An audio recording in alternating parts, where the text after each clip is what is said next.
First of all, thank you very much for all of you who have the time to join us tonight. I appreciate that. One of the things that I want to do, I will have these sessions weekly unless there's something that comes up that I'm not aware of. And I will normally have them at 7 o'clock on Tuesday evening. And I hope that works well for you.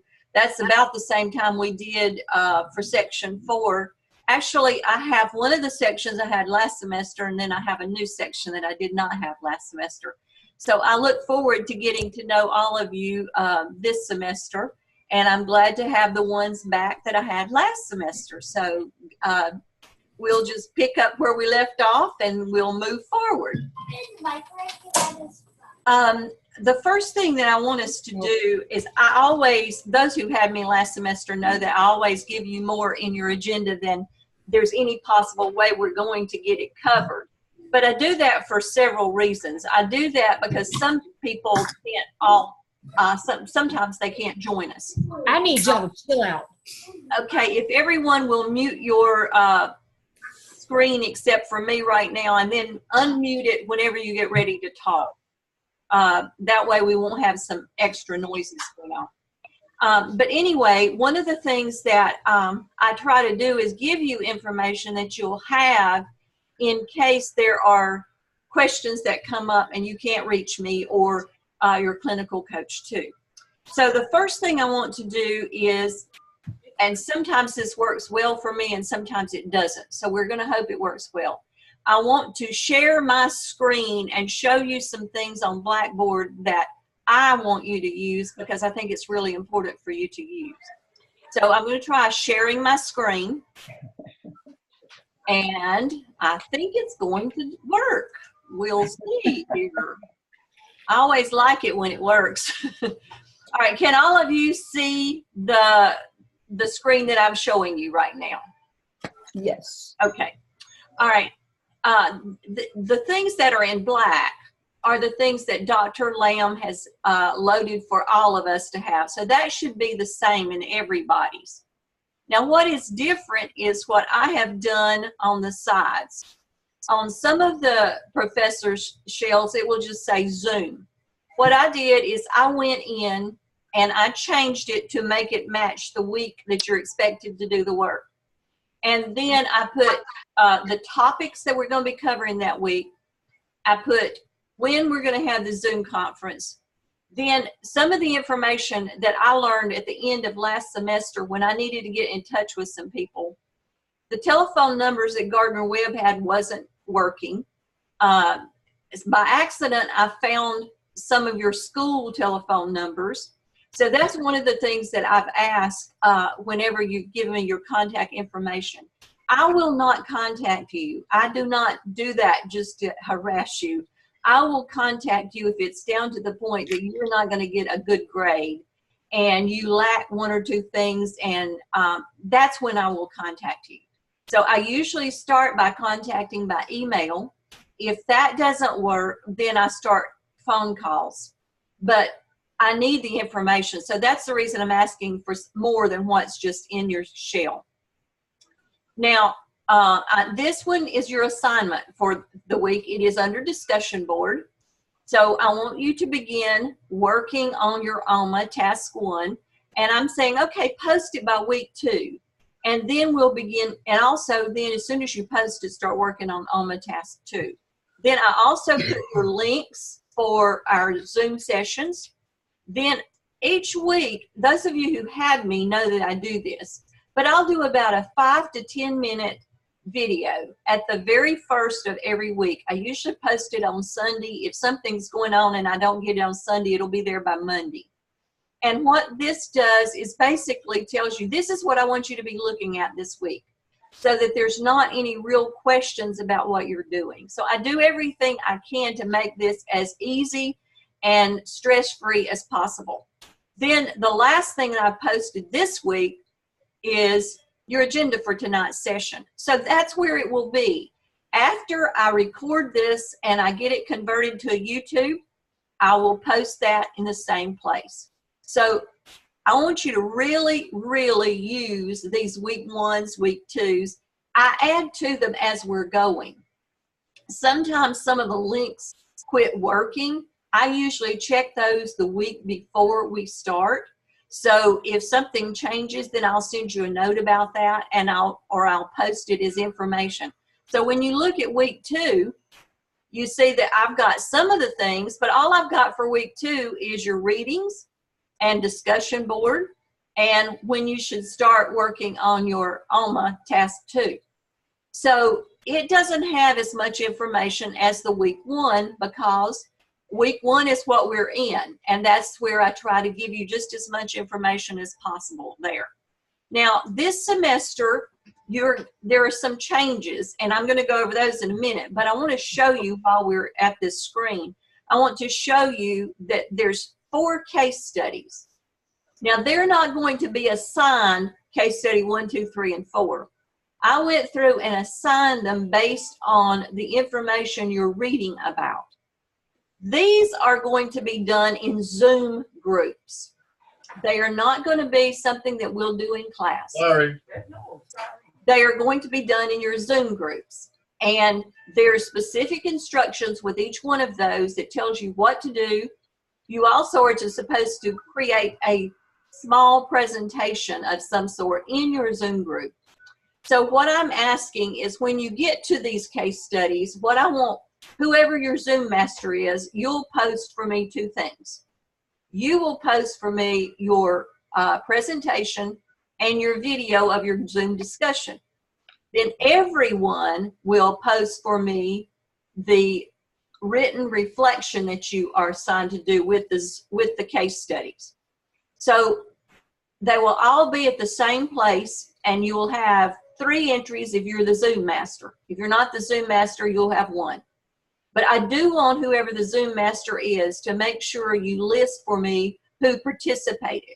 Now, one of the things that we wound up having issues with last semester was that some people did not participate. It's not fair to those of you who really work hard and are participating in everything to get the same credit when others don't participate. So I will take some points off if they don't participate or they don't make it up with another person or group. But I want to make sure that you know where the information is that you're going to be looking for. So the important piece for me is for you to make sure you use these tabs on the side, and then you use these. At this point in time, I have not put in your case study Zoom groups because I wanted to make sure that I knew who worked together. And in the class I didn't have, I want to make sure that you all have enough in each one of your sections to do that. So you also will look that there's tabs for assignment Dropbox. If you look up here, there's on the top, there's discussion board under tools. So there's various ways you can get to these links. But the easiest thing for you to remember is go to whatever week you're in and go down the list. And I have tried so hard to make it very easy for you, and I hope that you will actually use the information I've given you. Now, on the side, it tells you the course text, and in a minute, I'll show you what they look like if you haven't been able to get them. But there's all kinds of information here on the side, like you had last semester. Your task stream requirements and your weekly schedule. This is a different schedule from what was there originally, because I thought the one that was there originally was very confusing. And so I made this one just as simple as I could make it. And you'll see this when you open yours. I just put the week I want your draft to be sent in on discussion board for review. And then I'm giving you a couple of weeks in between for you to finalize. And in week 6, I would like your revised copy of the completed OMA. And it goes to the Turn It In assignment Dropbox. Then we start on the SCIP, the skip. And so what I'm trying to do, there's 4 tasks in each one of those. The first 3 are to be peer reviewed by only one person this time. You're not peer reviewing like you did last year, last semester too. You're peer reviewing one person that's in your group. So that'll be one of the first things that you'll have to do in an organizational group meeting, is decide who's going to be your Zoom master, and then who is for the case studies, and who is going to review each other's paper. For task 4, the clinical coach and I are the only two that need to see that. That's the reason it goes in Dropbox. I'm not making you submit that to me twice. Just submit it one time. And if I tell you to make changes, if your clinical coach tells you to make changes, we expect you to make changes. And then when you turn it in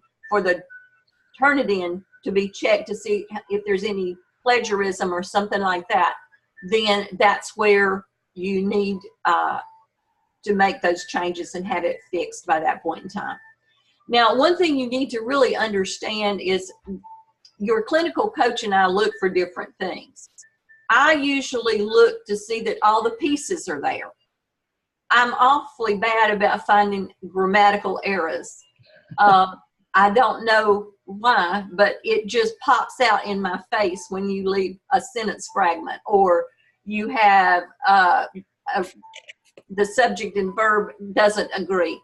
So a lot of times you'll find little notes like that from me. Now, where I give you that information is when you turn it in for gradebook, and I grade it, there's a place that says comments. And so that's where I will share that information with you.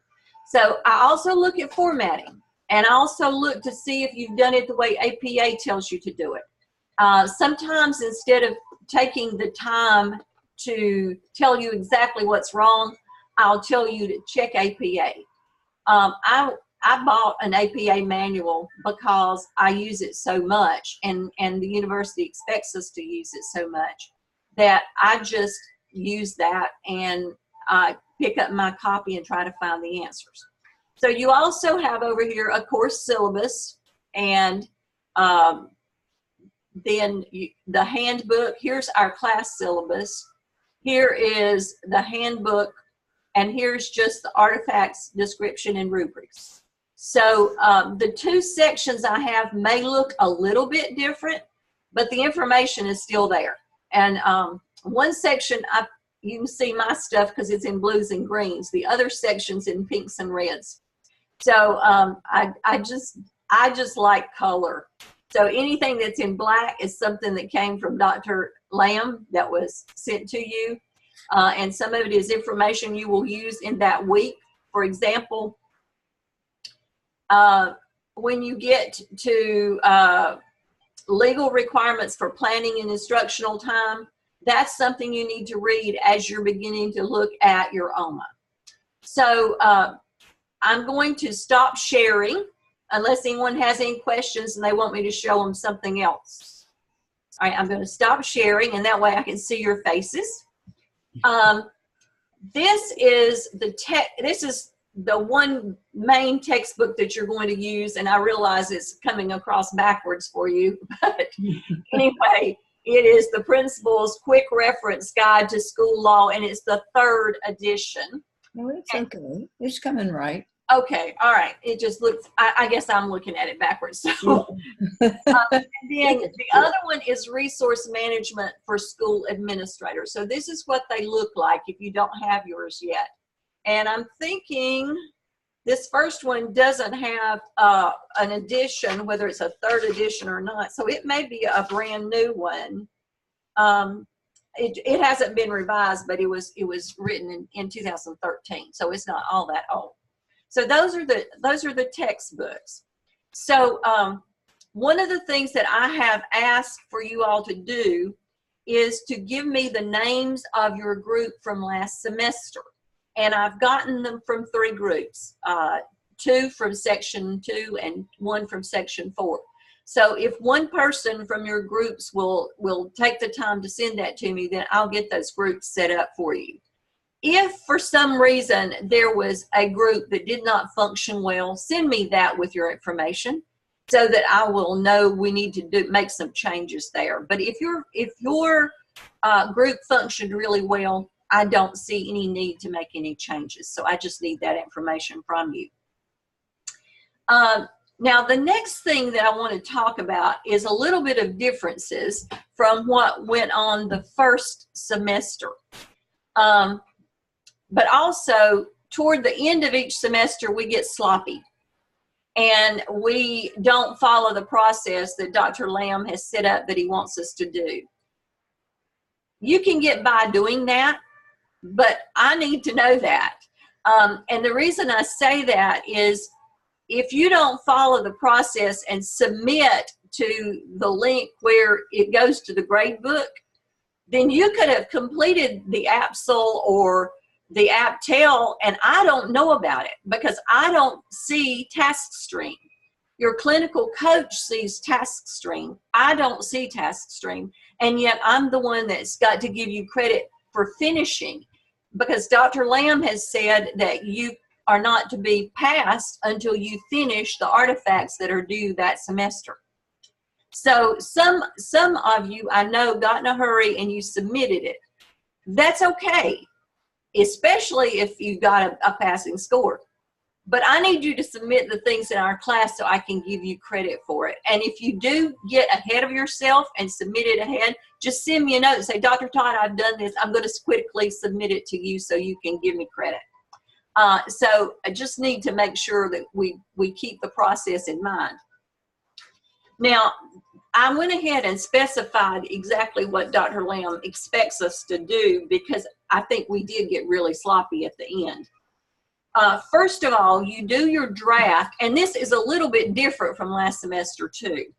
You do your draft of the task to discussion board in the week where I've assigned them. Now, the only difference is I'll give you till the first of next week to get your task 1 of the ALMA posted. Normally, I go by midnight of the last day of the week for the class. Each one of you will do 1 written peer review. Only 1 this semester. Doesn't have to be 2. It has to be just 1. I'm suggesting that when you submit it to me, that you also submit it to your clinical coach at the same time. That way, we'll both have the same information. We'll both get back to you. And when we get back to you, then you make the revisions. I'm not giving you a deadline for when those revisions are done. I just expect you to do it as quickly as possible. But when you get your revisions made, after you get information from your clinical coach and from me, that is when you post it, your final, what you consider your final task under the assignment Dropbox. And I've already told you that, you know, with task 4, that does not need to be peer reviewed. So there's only 1 time you submit that. One of the things that there's always questions about, because you all also are working on a competency folio. By the way, I tend to talk fast, and sometimes when I do that, I may not get my sentences quite out. So I will have to back up. But I want to make sure that I cover as much as possible. So that's why I'm talking as fast as I do. But task 4 of the OMA and of the SCIP requires 12 competencies that you reflect on. These are reflections. The purpose of these is to tie together your readings and your course content, any of the case studies that you talk about in your course content, your internship activities at your school, and then the development of your artifacts. There's no evidences in the tasks that go with the OMA and the SCIP, just like with the other. The evidences go in your competency folio. You will have 1 evidence for each one of the 21 by the end of this semester. You choose 12. In the past, they have told you which 12 to use. This time, they didn't do that. So you will choose 12, the first one. You will choose the rest of the ones you didn't use, and you're going to overlap with 3 because it says that you choose 12 for both of those. Once you combine all of your tasks into one paper, make sure you follow APA, check your rubric, check your grammar, check your punctuation, and post the finalized paper under Turn It In. Now, at that point in time, I will review it. And when I review it, I will tell you what your Turn It In score is. The lower the score, the better it is, because it's assuming that if it's a real high score, there's a lot of evidence that that same information has been used in other people's Turn It In papers. So there are some things that if you all leave the prompts in there, then it's going to bump it up because it's there. So I suggest that you you list it task 1, and you don't have to leave all that information about the prompts. You just start it looking like a paper. But if 2 or 3 of you are in the same school and you have the same data, that's going to be the same. And that's okay, as long as you reference where your data comes from or reference your sources where they come from. But it may cause the numbers to be a little bit higher. So we don't really get too concerned about the amount or what the numbers are with the Turn It In unless it is really, really high. One of the things I will tell you you've got to be careful about. If you use your paper, Turn It In anywhere, it's going to come, when it comes to me, it's going to show up as 100%, which tells me that you have used Turn It In at some other point for this same paper, or you've plagiarized completely from somebody else. So, I will, if I get one that high, I'm going to send you a message and say, what did you do that caused this to show up as 100%? And I actually had that happen last semester, and we never did really figure out exactly what had happened. But occasionally, as with anything with technology, things happen. So we just deal with them when that happens. And then the last thing that I want you to do is once you get your, I will tell you when you do the Turn It In, I will tell you to please submit it to TaskStream for evaluation. And then I will ask you to submit a screenshot of your score when it comes back.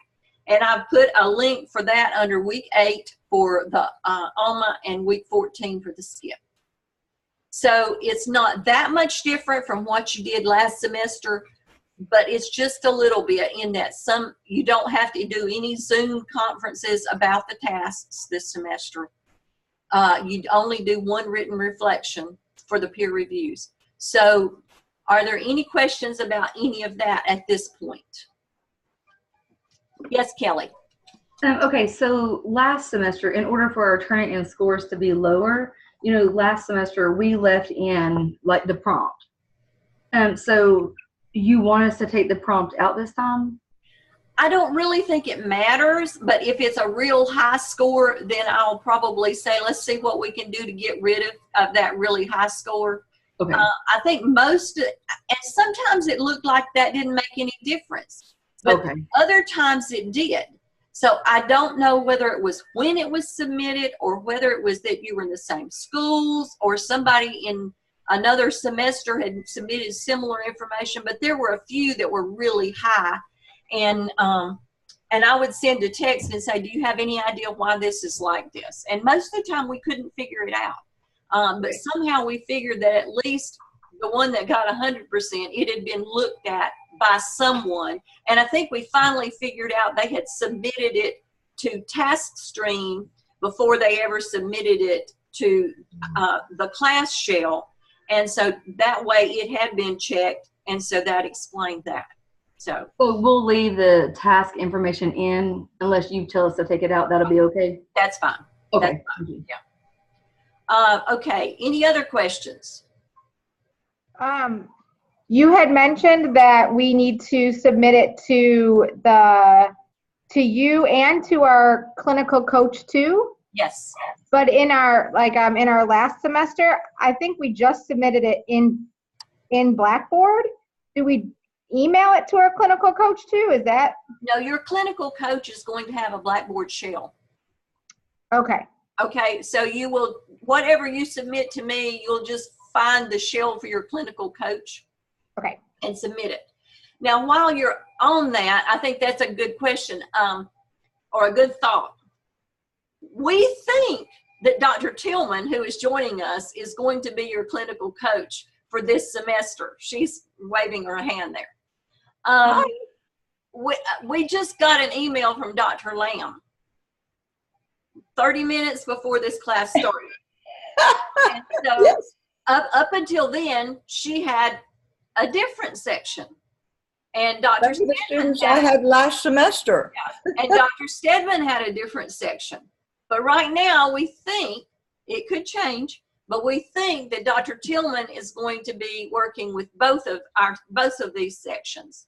And then did you all work with Dr. Stedman last semester? Okay.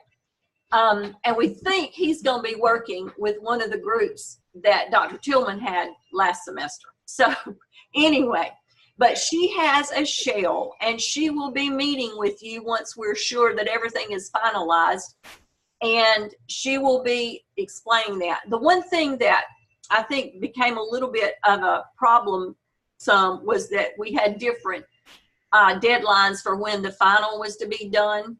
That I just took that out. I didn't even, whenever you get the information back from both of us and you get it revised, that's when you submit it.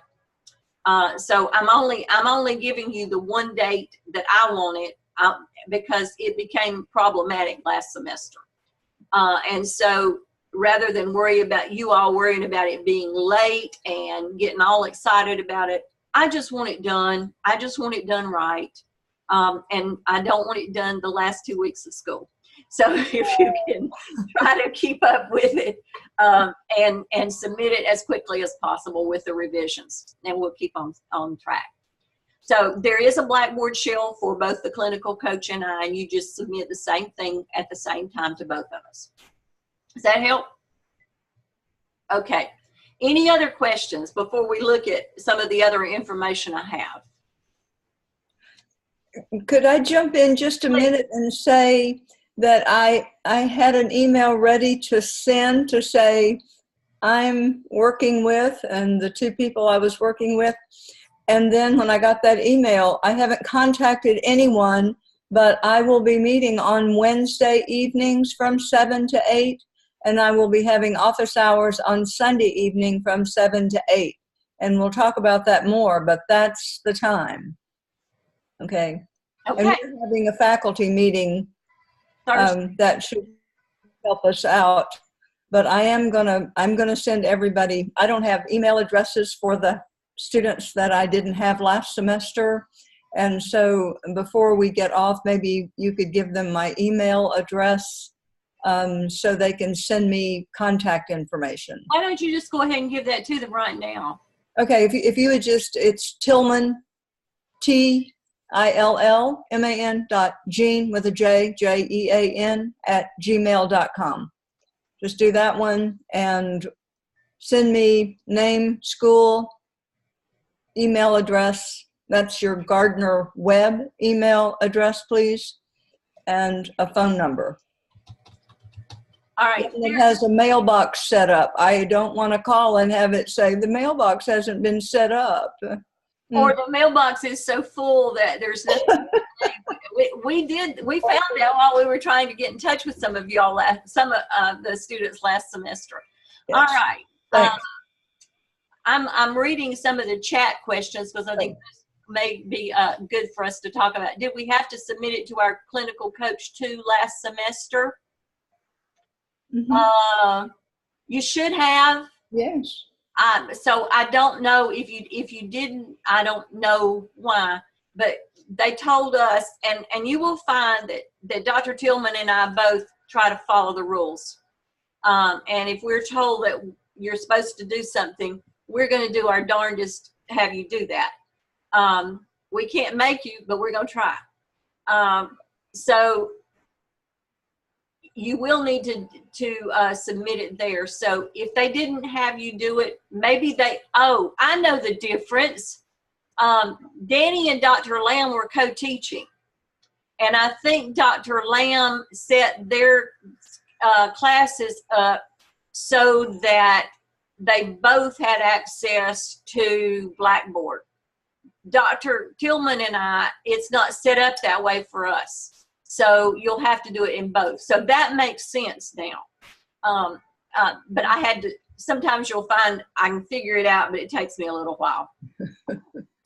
All right. Are we required to be on the Wednesday meeting each week? Actually, the truth of the matter is you're not required to be on any of these, but it is in your best interest to be there. So as far as required, no. Is it helpful? Yes. And would we like you to be there? We'd like you to be there because we try to explain a lot of stuff up front so that you don't have to revise. So that's what we try to do, is try to cover it on the front end. Now, and I'm sure Dr. Tillman does the same thing, I record them. Once we finish with this recording, I will convert it to YouTube, and then I will post it on week 1. And so for those who are not able to join us, the expectation is that you review what we talked about so that you know what you need to be doing. Then one of the questions is, can you just put the email in the chat area? I'm not sure I understand that. Yeah. I don't think that's a good idea. Yeah. Because sometimes you want something that you don't want everybody to know what you're talking about. What's the difference between the Tuesday meeting and the Wednesday meeting? The Tuesday meeting is where I'm introducing the artifacts and also talking with you about your classwork. The Wednesday meeting is dealing with strictly writing that particular task that you're working on that week. And then the office hours is if you have any specific questions for her. Now, I don't post office hours, but I'm willing to talk with you or by phone or on Zoom or answer your emails at any time. So, you know, you can call me anytime. If I happen to be somewhere that I don't get it, I will call you back. But make sure you leave me your telephone number and a message so I know that it's one of you. I get too many of these where people are, I guess they're picking cell phone numbers that are similar to my area code, and then it's some kind of, it's not a scam particularly, but in order to get you to answer it, they make you think it's local. So make sure you leave me a message and I'll get back to you. All right, did we hit most of the questions? I guess the reason why I was asking that question about Wednesday night is because we didn't do that in our groups last semester. Okay. Wow. So okay.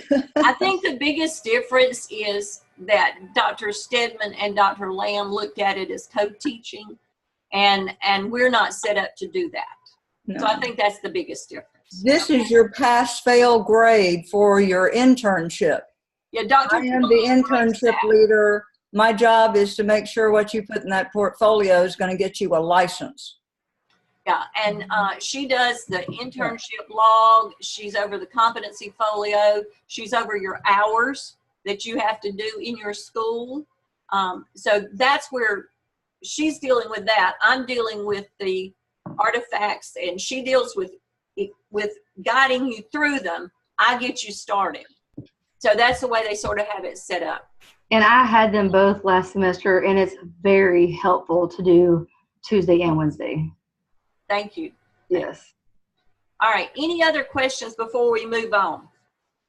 I will say that the people that had the most trouble were the people who did not come to either Tuesday or Wednesday most times. And the people that came to both were the same people that came on Sunday night to just see if there was one more thing that they didn't understand that would get one more point. So, you know, it's It says a lot, doesn't it? And you need to take the amount of money you paid for this course and divide it by 16 weeks and see how much each one of those sessions cost you, and maybe you'll come. Maybe. It's a good way of looking at it. I hadn't thought about it like that. All So, right. I'm sorry, Go ahead. Dr. Todd. So Wednesdays are also recorded? Dr. Tillman, are you recording those? Yes, I record those, but I do not record office hours. Office hours are a time where you can just ask about something that you want to ask about. Something that's due the next week that you just really need to have help with, yeah. And like I said, I don't post office hours, but I'll talk to you anytime. Feel free to call me or send me an email and I'll get back to you. Okay? Anything else before we go on to the next piece? All right, the next piece that is of importance to you all is actually looking at what the OMA is. And, Excuse me? I went over let's see, one of the questions, what are those times again? All right, we're all doing them at 7 o'clock, right, Dr. Tillman? Yes. I do them on Tuesday. Wednesday and Sunday, she's doing 7 as well. The Wednesday, she'll probably, are you sending out a link for the Wednesday? Yes, I will send out a link once I figure out who I have for sure. I already had my other group going, and I was not supposed to be here tonight. I was supposed to be there, but yeah. We're flexible. Things change on us just about as often as they do for you. So one of the things that I have always told people, if you're going into school administration, if you can't be flexible, you're going to have a miserable life, because you're constantly dealing with interruptions. You're constantly dealing with something that somebody wants that's more important than what the other person wants. And so you're always reacting. And about the only time in the day you have for yourself is when you come in early or you stay late. The rest of the time you are at everybody else's beck and call. And you have very little time to yourself during the day. So you have to learn to be very flexible and sort of go with the flow a lot too. All right. Some of you have already seen this because I went over it at the very, very end of the fall semester. For the OMA, it is the Organizational Management Artifact. And what it is looking at is you're going to be looking at your school, and you're going to be looking for analyzing things that are in place. They call it a contextual analysis. And this is what you're going to be looking to see, that the organization in your school, you're looking at this historical part, you're looking at the environment, you're looking at your culture, but you're also looking at what makes your school unique to the setting where you are and not impacted or influenced by any external factors. So you're looking at those kinds of things.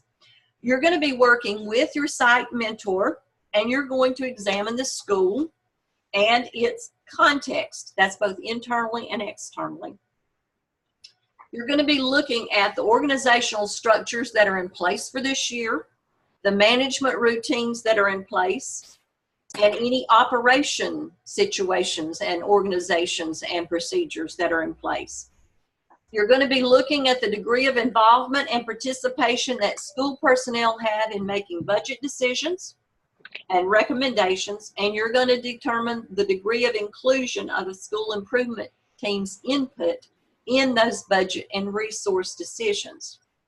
Now, one of the things that you all know and that we constantly have talked about, it is not new, and I know that those who had me last semester have heard this more than they probably want to hear, but it is not new that the school personnel should be part of the budget process. When I was an assistant principal in the 80s, which I'm telling you my age, but you figure that out anyway when you know that I'm retired and I've worked for a little while with some colleges. We did our budgets at our local school by involving representatives from the various ages and the various departments. For example, when I was a principal of a pre-K 8 school. We had a budget committee. On that budget committee, it was a small school, but we still had a representative for pre-K through 2, 3 through 5, and 6 through 8. We had representatives of the itinerant teachers. We had representatives of the media and the other teachers that were not assigned grade levels that were located at our schools. And everybody that was a representative got the information from the people in their group and finding out what was it we needed. And so when we came together, we didn't get that much money because we were a small school, and most of your materials and supplies allotments based on the number of students in your school. And so we had to make that money go as far as it could go. So our teachers would actually talk in a group, and they would decide, okay, this year for 6th through 8th grade, we're going to put it on novels for this year. We're going to get a set of novels. Next year, we'll get math materials. When all the teachers understand all of the issues that you're looking at and that you have a limited pot of money, the schools make good decisions. And, you know, there's no one that's always, it's just my way or the highway, if they understand the reasons behind it. Or I should say they shouldn't be in education if that's the way they are. Because there's always reasons for what you're looking at. And so just how involved is your group of teachers in your budget decision? So that's something that's important for you to figure out. And one of the things that I would say is if it's not as involved as it needs to be, there's probably nothing you can do about it now because you're working under another principal and the people who evaluate you. But you can make sure you do the right thing when you're in charge of your school. So some of the things that you will learn, you will have very little opportunity to make any changes in your school until you get in a role where you are in charge or you can influence that person. And you shouldn't feel bad about that. You know, we all have to go through and work under people before we get to be in charge. And even when you're in charge, there's still somebody over you that you're still working with. So, you know, even if you're the superintendent of the school, you have 5 to 7 or 12 or whatever it is board members, and many of them are not nearly as involved or knowledgeable of what occurs in schools as you and your teachers. So, you know, there's always a group or somebody that's over you. So you just have to keep in mind that you do what you have to do at your school to keep your job and to do a good job there for what your role is. But you also keep in mind, okay, what am I going to do differently when I become the principal or when I become an assistant principal? How am I going to be different from that? One of them says, do we incorporate? No, you don't. You don't necessarily need to unless you are one of the, unless you are a school that your board directly serves you. For example, if you're in a charter school and the board is directly over your principal and you don't have the central office link, then it's possible you would need to. It depends on the situation where you are. So a lot of things will depend on that, and Dr. Tillman will make sure that she goes over that with you, and that's the purpose of office hours. You know, make sure that if you have those kind of questions and you have a different situation from what other people have, and some of you work in charter schools and some of you work in private schools, so your organization is going to be a little bit different than what the public schools would be. So going ahead and looking at, says for task 1, you're develop an analysis of context at the internal and external, which is district, state, and federal, to include demographic information regarding your students and staff, and places this information within a state and national context. So you're really looking, and some of the places you'll get some of this information from the census. In North Carolina, the school report card has a whole lot of this information. So you use the information that's out there. You might find it from your Chamber of Commerce. You know, there's various places you can find out about the economics for the area where you live. So those are places you're going to be looking. Your analysis is to include a critique of the current structures and procedures in terms of equitability and transparency. In other words, if your principal's not going to read these tasks unless you want them to. If your principal doesn't share anything with budgeting, then it's not real transparent, is it? So you would just state that in your narrative, that there's not a budget committee at your school. The decisions are made by X, Y, and Z, and you just move on. You're analyzing it. You're not making judgments about it. So keep in mind that you're not saying this is good or this is bad so that it could fall back on you and reflect poorly on you should somebody read it. But you're saying this is what is. You're analyzing it and you're seeing this is what is. You're strongly encouraged to include all programs for exceptional learners, diversity education, and special needs populations of all types that are served by the school. All right, when I say exceptional learners, what do you think of?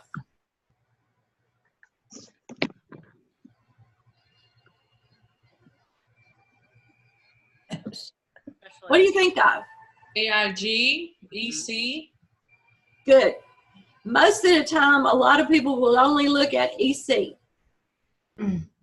You've got to include the AIG, the highly intelligent, as well as the English as second language students. So you've got, it's not just what it sounds like. So you've got to think about all the different groups in your school, and you're analyzing that. You also describe your school's budgeting process and procedures, and you're to discuss the participation of the school personnel and the school improvement team. What do they do in the budgeting process? Now, back when I was working as a school superintendent, we started the budget process in January for the next year because I asked my principals to get to me a list of their needs for the next year by February or March, because we had to have something to our county manager by late March, early April. And I had to take it to the board before then. So that's why it starts in March, but you won't learn what you get if it's local appropriations until July. So it is a long process, and a lot of times you're right into what is here and now, and I've got to spend this money that I've got now. But it's actually getting ready for the next year that when you start with the budget process. So you have to be able to think long term, and you have to think about, okay, this is what we've got money to do this year. What do I need next year that's critical, and what's going to be our big thing? You always go back to your test scores and look at what your needs are, not what your wants are, what your needs are. If your school is having a really hard time with reading, then you probably need to prioritize some of the money that you spend and put it on reading. If your children, if your children are sick all the time and they're not eating like they should, and they're not getting the physical education that they need and the outside air that they need to be healthy children, then you're going to have to address that through some PE equipment, through some playground equipment. So, you know, you have to look back at what's going on in your school. To be proficient, you have to include demographic data that's related to your students and staff, and you put that information in state and national context. You're to show in your narrative that you understand the district, state, federal policies, laws, and mandates. Now, one thing that you're going to do as we go through this semester is you're going to learn so much of what happens at your school is not determined by your local school system. A lot of what happens at your school is directed to them. If you get federal funds, that tells you how you use those funds, but it also tells you what else you have to do to keep getting those funds. Most of the federal funds are for EC, they are for school food service, and they're for career and technical education. It's not a lot of money when you look at your total school system's budget, but you can't survive without it because of the EC part. So you have to do what they tell you to do.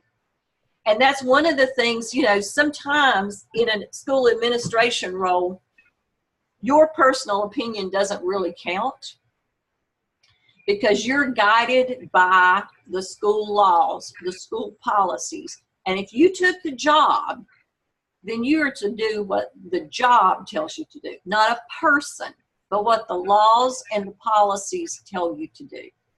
And if you feel strongly you can't do that, then you probably need to find a school that's different from, you know, maybe a private school or a charter school that does things differently that you feel better about.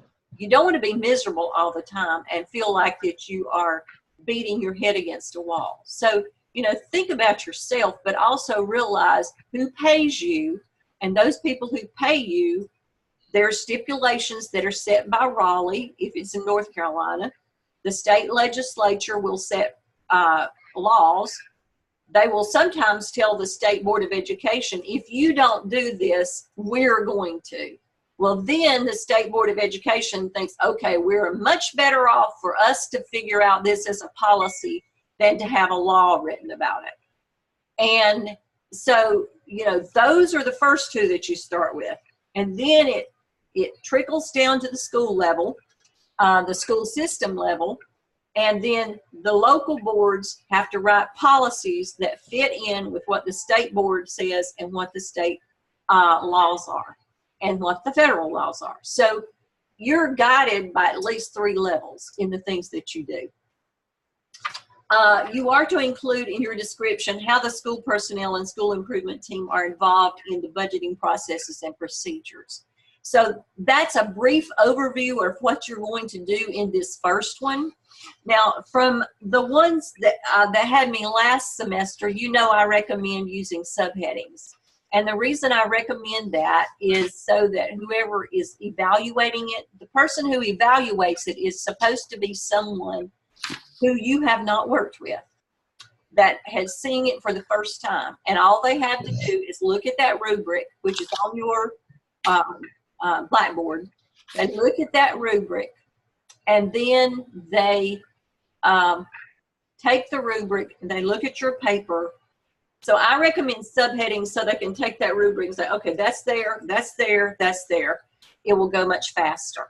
When you get to the reflection piece, I recommend numbering it so that they can go down there and see there's 12 of them, and that you've not submitted 2 twice. I recommend that you put that in alphabetical order. That way they can see that real quickly. So many of these come in at the same time that the evaluators have so many to do. The faster you can make it for them, the quicker and usually the better score you're going to have. So I see I'm about to run out of time. I do watch and try to keep it to an hour. I see we've got about 6 minutes. If you want, what I'd suggest that you do is your task 2, once you finish 1, is also described on this agenda. And then I just went in and got some information that may be of use to you as you're dealing with this. And some of it's in your reading, some of it's in some of the information that Dr. Lamb shared with everybody, and some of it I went in and found the newer versions of it. For example, on the school calendar requirements, one of the newest changes was that 3 days are to be used as teacher work days that's designated by the local board. One's at the beginning of the calendar year and one's at the end. Christmas is a 3-day holiday. That's another one that has been a recent addition. Many of these have been the same for years, but instead of having 10 teacher work days, it's now 9, and that goes back to the 3-day Christmas holiday, I think. So, so we've got a lot of the information here. I also took some of the information on the duties of classroom teachers, duties of school principals, And if you're wanting to become a school principal, I would like for you to look at what all you're responsible for. It is not a simple task. In other words, whatever happens on your school is the responsibility of the principal, whether it's your fault or not. You know, it still falls under you. And so you just like when things happen in the school system, I may not have known anything about it, but I was responsible for it. And so I told my principals, I said, anything bad happens at your school, you better call me before the newspaper gets hold of it. I want to know so that I can be prepared to deal with them. They do call. So you have to make sure you know what your policies are for speaking to the media too. And then I put a little bit of information from your first chapter on preventive law. And so, and then I put some information on working with the media. It's very general and very limited, but I wanted to get as much information to you as quickly as possible. And I think I had a couple more questions here. How much research do we expect to be incorporated as in the ratio of our schools analysis versus best practices? I'm not going to say what percentage. Dr. Tillman may have a percentage that she's concerned about, but you want to make sure that you explain it enough that we know that you have researched it and you know what's supposed to be done. So you may want to, it doesn't have to be extensive like a literature review, but you just need to make sure you reference it. And then Dr. Tillman will give you some more guidance. Yes, Pauline, you need to be in a group, and I will add you to one whenever I get the others groups that for the class that you're in. Do you need to incorporate the board's role in the budget in our OMA? I think that can be in your narrative near the end that tells, you know, you submit it to the Board of Education. The Board of Education then approves what goes on to the next level, and they approve what comes.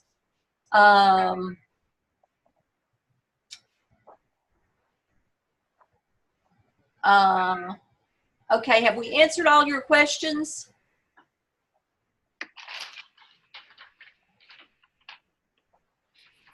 Okay, all right. So, does anyone have any additional questions?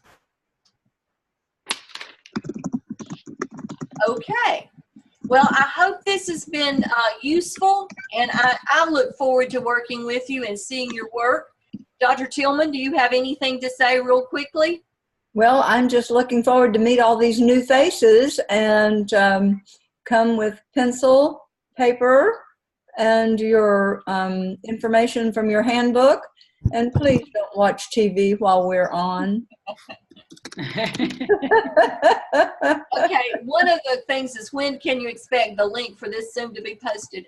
As soon as I can get it converted. It'll either be tonight or first thing in the morning. As soon as we hang up, I will start the conversion process, put it on YouTube, and then I'll give you the link. I'll post it at the bottom of week 1, and that's what I typically do for every one of them. Then one said, are there specific questions for tomorrow? So Dr. Tillman, do you use specific questions that they have? Anything about tomorrow? We'll cover it tomorrow. Try not to stress out. Just follow directions. Don't put anything except God and country and your nearest relative in front of your work. You are doing two semesters worth of work here, and you really don't have time to do anything. Tell your spouse or your partner or your mother or whoever to please pick up the slack. You are busy moving ahead in your profession. All right, now I saw that one of you said you're already stressed. Let me tell you.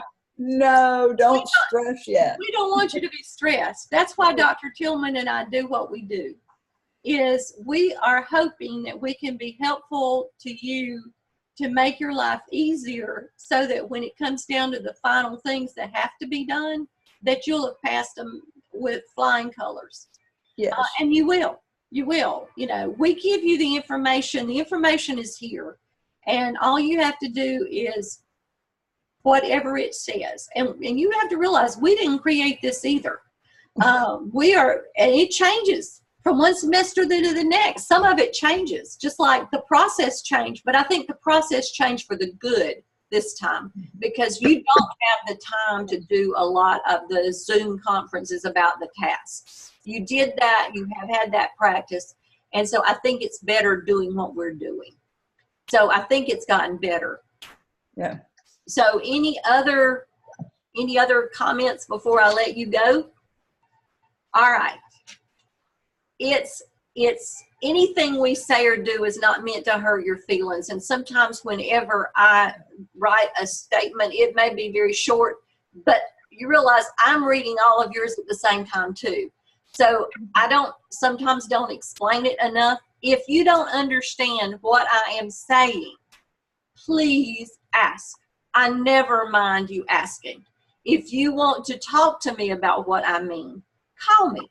I don't mind. Some of you know that I certainly don't mind, and I enjoy talking to you. So, but if I don't answer the phone, because sometimes I don't take my phone into church and I don't take my phone in at night, my cell phone number is on the syllabus. So some of you were wanting to know about that. But my cell phone is on the syllabus. My email is on the syllabus.